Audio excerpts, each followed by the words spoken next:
নমস্কার। একটু আগে আমি লাইভটা বন্ধ করতে হয়েছিল আমার নেটওয়ার্ক প্রবলেমের কারণে। তো আমি সর্বশেষ কথাটা বলে আমার লাইভটা সমাপ্ত করার দিকে যাব। অ্যাকচুয়ালি এই বিগত কয়েকদিন আগের যে ঘটনা, আমবাসা এলাকার আমবাসা বিধানসভার কুলাই এরিয়ায় যে আমরা বাঙালির গৌরাঙ্গ বাহিনীতে বা গৌরাঙ্গ বাবুদের যেই দলে যোগদান করেছিলেন, ওনাদের মাধ্যমে এই মুহূর্তে আমি শুনতে পেরেছি বিতর্গত গোপনীয় খবর মোতাবেক যে সেখানে আমরা বাঙালিতে যারা যোগদান করেছেন সেখানে সেই ক্ষতিনমোহন মলসমের যে জুত জায়গা, যে বৈধ জায়গা, সেখানে 13 পরিবারের যেই লোকেরা বসবাস করছেন অবৈধভাবে, ওনারা বিভিন্নভাবে প্রচার চালিয়ে যাচ্ছেন যে সেখানে প্রয়োজনে দাঙ্গা লাগিয়ে দিবে, জাতি দাঙ্গা লাগিয়ে দিবে, কিন্তু জায়গা ওরা ছাড়বে না। তো এর মধ্যে আরও সাম্প্রদায়িক উস্কানি সেখানে এসে আগুনে ঘি জ্বালার মতো দিয়ে গেছেন সেই গীতাঞ্জলিদের মতো লোকেরা, সেই গৌরাঙ্গ রুদ্রপালদের মতো লোকেরা। তাদেরকে প্রশাসন ব্যবস্থা নিন এবং আমার অনুরোধ থাকবে আমাদের ধলাই জেলার জেলা শাসক, আমাদের আমবাসার জেলা শাসক, আমবাসা মহকুমার যে জেলা শাসক এবং আমাদের প্রশাসনের ধলাই জেলার এসপি মহাশয়কে এবং ধলাই জেলার যারা পদধারী পুলিশ প্রশাসনদের কাছে আমার অনুরোধ থাকবে, আপনারা একটু তদন্ত করবেন যাহাতে সেখানে ভায়োলেন্স না হয়, জাতি দাঙ্গা যাহাতে সৃষ্টি হতে না পারে, সেখানে আপনারা ব্যবস্থা নেবেন।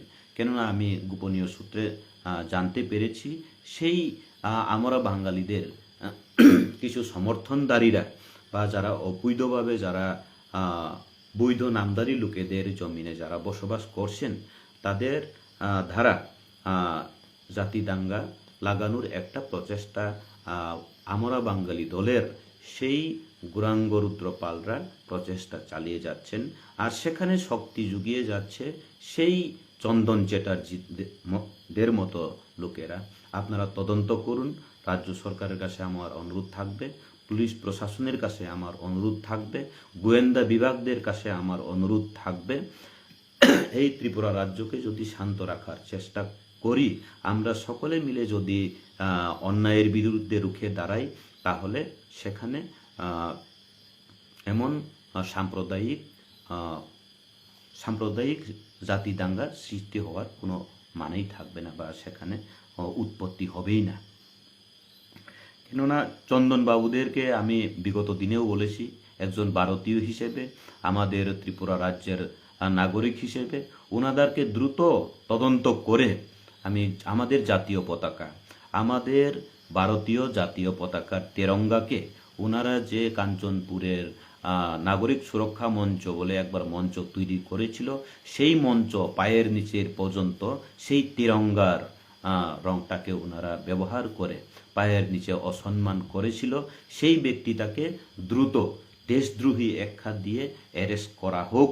এবং আমবাসার জনসাধারণেরা যথেষ্ট বুঝেন যেই ঘরে ওনারা গেছেন বা যেখানে যেখানে পুরাতন বাঙালিদের কাছে ওনারা সমর্থন চেয়েছিলেন, যে সেখানে সেই 13 পরিবারের যারা আমরা বাঙালি দলে যোগদান করেছেন ওনারা প্রয়োজনে জাতি দাঙ্গা লাগিয়ে দেবে, তবু ওরা ওই ক্ষতিনমোহনের বৈধ জায়গাকে ওরা ছেড়ে দেবেন না। তাহলে এর জন্যই আমি পুলিশ প্রশাসনের কাছে অনুরোধ রাখবো, আপনারা সতর্ক থাকুন, আপনারা তদন্ত করুন, গোয়েন্দা বিভাগ থেকে আপনারা তদন্ত করুন এবং ভারতীয় হিসাবে কি বাঙালি কি তিপ্রাসা যারা বৈধ তাদেরকে আপনারা সহযোগিতা করুন এবং শান্তির পরিবেশটা যাহাতে আমরা ফিরিয়ে রাখতে পারি সেদিকে নজরটা আমাদেরকে দিতে হবে। কেননা কয়েকটা জায়গাতে আমি শুনেছি, কয়েকটা জায়গাতে যারা আমরা বাঙালি দলে যোগদান করেছেন এবং তাদের মদতে বা তাদের যে ব্লু প্রিন্ট তৈরিকারীরা, সেখানে ব্লু প্রিন্ট অ্যাকচুয়ালি সাম্প্রদায়িক উত্তেজনা বা উস্কানি যারা দিচ্ছেন তাদের মধ্যে আপনারা তদন্ত করুন। গোয়েন্দা বিভাগের কাছে আবারও অনুরোধ থাকবে, সেই চন্দন চ্যাটার্জির মতো লোকেরা, সেই অনুপনাথের মতো কাঞ্চনপুরের লোকেরাই কিন্তু মদত জুগিয়েছেন, অশান্তি তৈরি করার প্রচেষ্টা চালিয়ে যাচ্ছেন। আপনারা দ্রুত গতিতে ব্যবস্থা নিন, তা না হলে কিন্তু ওনারা একবার করোনা প্যান্ডেমিক চলাকালীন যে কাঞ্চনপুরের মতো জায়গাতে সেই ফায়ারম্যান বিশ্বজিৎ দেববর্মাকে যেইভাবে বর্বরতার সাথে খুন করা হয়েছিল, পশুর সমতুল্য করে যে বর্বরতা চালিয়েছিল, সেটা আমাদের দেশের কালচার নয়। সেই কালচারটা পূর্ব পাকিস্তান, আফগানিস্তানদের কালচার ছিল, সেটা আমাদের ভারতীয়রা কখনো করতেই পারে না। আর আপনারাই বিচার করুন, আপনারাই বিচার করুন, আপনারাই বিচার করুন। সেই আমবাসাতে যেই সাম্প্রদায়িক সুরসুরি লাগিয়ে দিয়ে গেছেন, অন্যের জায়গায়, অন্যের বৈধ জায়গায় বসবাসকারী সেই ব্যক্তিদেরকে এই বলে যাচ্ছেন আমবাসাকার বাঙালির বলে, যেই উস্কানি দিয়ে যাচ্ছেন, ওরা কি উচিত কাজ করছেন? ওরা কি উচিত কাজ করছেন? অনেক পুরাতন বাঙালিদের কাছে ওনারা যুক্তি চাইতে গিয়েছিল। আমি শুনেছি বিতর্কতভাবে, আমি গোপনীয় সূত্রে জানতে পেরেছি যে সেখানের আমবাসার অনেক পুরাতন বাঙালিরাই, সভ্য বাঙালিরাই, বুদ্ধিজীবী বাঙালিরাই ওদেরকে বারণ করে দিয়েছেন, আমরা আন্দোলন চাই না, আমরা এই সমাজের শান্তি শৃঙ্খলা আমরা বিনষ্ট হইতে দেব না, কারণ এটা তোমাদের ব্যক্তিগত ব্যাপার। ওদের যদি বৈধ কাগজপত্র থাকে, বৈধ কাগজপত্রের জায়গা থাকে, আর তোমরা যদি অবৈধভাবে থাকো, তাহলে তোমাদের মধ্যে বোঝাপড়া করো, নতুবা তোমরা যে কোনো তোমাদের ব্যক্তিগত ব্যাপার তোমরা মিটিয়ে নাও, সেটাকে সাম্প্রদায়িকভাবে তোমরা তুলে ধরবে না বলে ওদেরকে অনেকেই বুঝিয়ে দিয়েছেন। অসংখ্য ধন্যবাদ সেই অভিজ্ঞতা সম্পন্ন, সেই যুক্তিবাদীদের, পুরাতন বাঙালিদের, সেই সভ্য বাঙালিদের কাছে আমি অনুরোধ রাখতে চাইব, আপনাদের এই সহমত, আপনাদের এই সত্যতা দিয়ে এবং আপনারা যেই মানসিকতা দেখিয়েছেন, সেটার জন্য আমি ধন্যবাদ জ্ঞাপন করি। এবং আমাদের ত্রিপুরা রাজ্যকে আমরা যাহাতে সর্বমিলিতভাবে যাহাতে শান্ত রাখতে পারি, সেটা চেষ্টা করব। এবং আমরা ভারত সরকার অধীনে থাকি, ভারত সরকার যদি চায় তাহলে ভারত সরকার ব্যবস্থা নেবেন। আর এর মধ্যে আমি আরেকটা দেখতে পাচ্ছি, আমাদের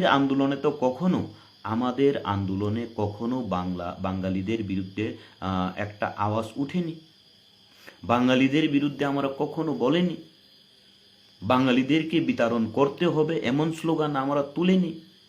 আমরা আন্দোলন করেছি ভারতীয় হিসেবে, ত্রিপুরা রাজ্যের রাজ্যবাসী হিসেবে, ত্রিপুরা রাজ্যের জনগণ হিসেবে বাংলাদেশিদের বিরুদ্ধে আন্দোলন করেছি, আফগানিস্তানদের বিরুদ্ধে আন্দোলন করেছি, অবৈধ অনুপ্রবেশকারীদের বিরুদ্ধে আন্দোলন করেছি।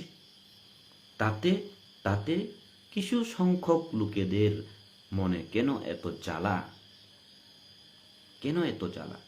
ওনারা ইতিহাসকে বিকৃত করে বলতে চায় যে বিগত দিনে সেখানে ছিল, এখনো আমরা চলাফেরা করতে পারি, বাংলাদেশ থেকে এসে আমরা ত্রিপুরা রাজ্যকে আমাদের রাজ্য বলে দাবি করতে পারি। সেটা হলে অযৌক্তিক, সেখানে কোনো যুক্তিতাই আসে না। ভারত স্বাধীন হওয়ার আগে পাকিস্তান আর ভারত তো একই ছিল, তাহলে তো দেশ ভাগ হওয়ার পরে ওরা পাকিস্তানি, আমরা ভারতীয় বলে আমরা দাবি করতে পারি না। তাদের যুক্তি মোতাবেক তো আমরা পাকিস্তান থেকেও এসে বলবে আমরা ভারতীয়, কেননা দেশ ভাগ হওয়ার আগে আমরা ভারতীয় ছিলাম। ভারত থেকেও গিয়ে বলবে আমরা ভারত ভাগ হওয়ার আগে পাকিস্তান ছিল না, আমরাও পাকিস্তানি বলে দাবি করতে পারবেন না। এমনটা হয় না, ইতিহাসকে বিকৃত করবেন না। দেশভাগ হওয়ার আগে কি ছিল এবং দেশভাগ হওয়ার পরে আমাদের আইন কানুন, আমাদের বিধি নিয়ম নীতি সেটা কেমন, সেটাকে দেখতে হবে। আমরা ভারতীয় যেহেতু, আমরা ভারতের সংবিধানকে মানি, আমরা ভারতের সংবিধানকে মান্যতা দেই, এর জন্য আমরা ভারতের সংবিধান মোতাবেক আমরা আন্দোলন চালাই, আমাদের আওয়াজ তুলি, আমাদের অধিকারের কথা বলি, আপনারাও আপনাদের অধিকারের কথা বলুন, কিন্তু একতরফা এইভাবে উস্কানিমূলক দিয়ে যাবেন না, একতরফা এভাবে সাম্প্রদায়িকতা তৈরি করবেন না।